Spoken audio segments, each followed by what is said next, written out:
Yes, hello, and a huge warm welcome to this horseracing.net exclusive with a man who I can separately term as a 41 cap England goalkeeper, a man firmly embedded in the structures of both Tottenham Hotspur and Leeds United football clubs, but separately and arguably just as importantly nowadays, he's a family man, a pundit, a broadcaster, and also a horse racing fan. That man is Paul Robinson. Welcome.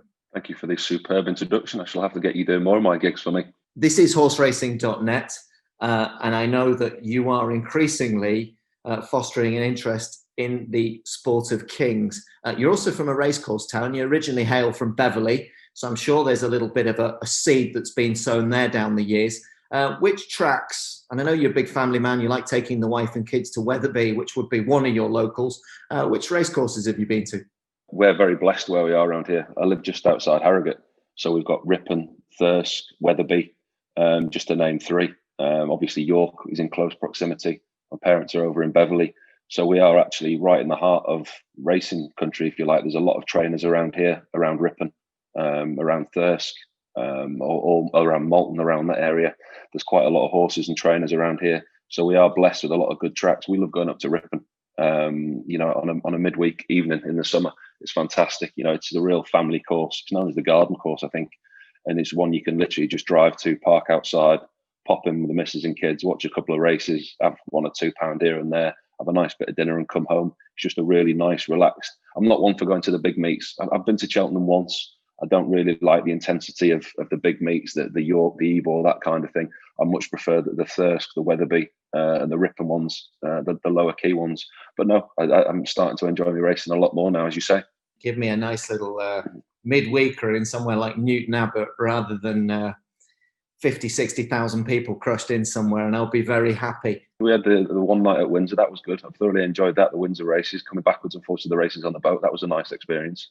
We did, where bizarrely I seem to remember that no sooner had we been in there about 2 minutes than you were talking to Michael Owen, and I was thinking, well, you like going to low-key meetings, and we're meeting a man who's achieved a little bit in his career.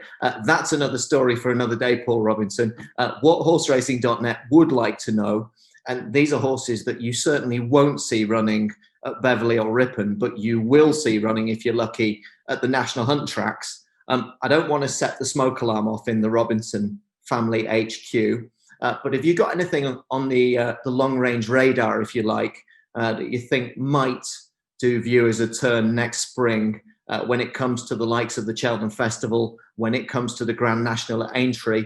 Anything on your monitor right now that you're thinking could be worth 50p each way at a nice price, and why? I've got a couple in the Grand National. There's one probably a little bit more of an outsider than the other. One last year's favourite, but maybe talk to you about that another day. Let's focus on Cheltenham for now. In the Champion Hurdle, it's a 10-1 each way. Goshen. It's a horse that we've seen, 4-year-old. Last season's Triumph Hurdle, he was winning at an absolute canter. And he's one of the unluckiest losers that you'll see. He came to the final fence and fell at the last fence.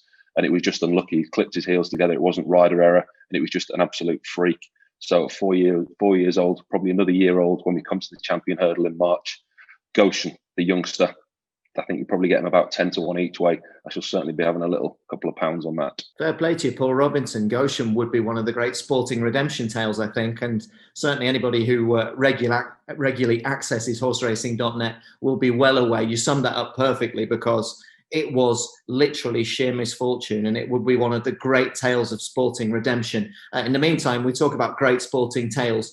You've been brilliant. You've given us chapter and verse on Tottenham, on Leeds, on England, on selection dilemmas, on VAR, and indeed on your interest in horse racing. Brilliant to have you on horseracing.net. We will see you again. Paul Robinson, thank you.